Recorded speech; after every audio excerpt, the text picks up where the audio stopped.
नमस्कार दोस्तों, मैं अनुराग। स्वागत है आप सभी का भाजपा से वापस आरएसएस में महात्मा जी हमारे साथ हैं। सर, जिस तरीके से सुप्रीम कोर्ट का ये फैसला आया 370 में, उसको आप किस रूप में देखते हैं?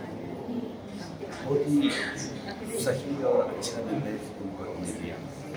क्योंकि कुछ महत्वपूर्ण पक्ष अभी लोगों के ध्यान में शायद पूरा नहीं आया। एक पहली बात तो चलो, सरकार ने जो 370 को प्रकट करते हुए निर्णय लिया सही ठहराया ही था, पर इन्होंने ढंग से वो जजमेंट किया, उसके चलते आगे लेकिन सरकार 370 जैसी चीज वापस नहीं आ सकती। उसके पूरे दरवाजे को फोर्स कर दिया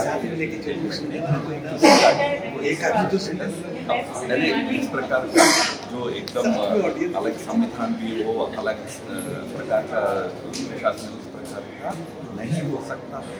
इस प्रकार 370 के वापसी के दरवाजे भी इसने बंद कर दिया है। एकदम भारत के संपूर्ण एकता है, एकात्मकता है, इस पर बड़ी मोहर सुप्रीम ने लगा दी है। पूरा देश उससे बहुत पसंद है। बिल्कुल, लेकिन जिस तरीके से मौलाना मुफ्ती और उमर अब्दुल्ला के बयान आ रहे हैं, वो तो कह रहे हैं कि हम हारे नहीं हैं, निराशा जरूर हुई इस फैसले से, लेकिन ये लड़ाई जारी है। राजनीतिक किसी को आपत्ति नहीं, राजनीतिक उन्होंने अपना जो पक्ष रखना था लोगों के सामने रखे और उस पर करीब जब कुछ समय होगा रहेगी। बट जहाँ तक संवैधानिक दर्जा रखा है, अभी एक भूतकाल का विषय बन गया है, इतिहास बन गया है, वापस आने वाला नहीं। बिल्कुल, जिस तरीके से सदन के भीतर गृह मंत्री अमित शाह बार बार उस यूके का जिक्र करते रहते हैं, तो क्या लगता है कि आने वाले समय में क्या यूके की बात है? पीओके और इस समय पीओके अकेले जो जिसको आज़ाद कश्मीर के वो नहीं, इसमें गिलगित बाल्टिस्तान भी शामिल है, नॉर्थन एरिया से पूरा मिलकर पाक के कब्जे में जो भारत का भूभाग है, हमारे हिस्सा यह भारत ने बार बार दोहराया है। 1994 फेब्रुअरी के रिजोल्यूशन से लेकर परसों 2020 में भी पार्लियामेंट में उत्तर देते हुए स्वयं गृह मंत्रालय ने फिर से दोहराया कि हमारा हिस्सा है, हमारा है। अब हमने शिमला संसदीय का समय ये तय किया कि बातचीत के जरिए उस मुद्दे को निपटाएंगे। बातचीत के रास्ते बंद हो जाएंगे, तब आगे जाकर क्या करना है सोचना पड़ेगा। पर एक बात तो मैं रेखांकित करना चाहूँगा कि आजकल हमको फक्त कहते हैं कुछ, बट हमसे ज्यादा वक्त नेहरू के जो अपराध थे, गलतियां थी, उस गलतियों के चलते पिवोट के भी इस प्रकार की स्थिति में आ रहा है। यानी मैं इतिहास में इस समय जाना संभव नहीं है, बट जिस प्रकार हम उस पूरे क्षेत्र में पाकिस्तान के कब्जे में किया, इसी के चलते ये स्थिति आई। यूनाइटेड नेशंस में जाते समय से लेकर हमारा आर्गुमेंट से लेकर और संविधान में धारा मुझे कहने में कष्ट भी होता है। आज भी शेड्यूल 1 में जम्मू कश्मीर राज्य का वर्णन इंडियन जम्मू कश्मीर लिखा हुआ है। ये सब की गलतियां थी, अभी उनको ठीक करना अभी भी बाकी है। 370 ठीक हुआ, एक गलती और भी गलतियों को ठीक करना है। मुझे लगता है कि आज जिस प्रकार का शासन देश में है, दृढ़ संकल्प वाला शासन है। जो गलतियां हुई है उनको ठीक करके देश की अस्मिता और देश की एकात्मता को एकदम पक्का करेंगे।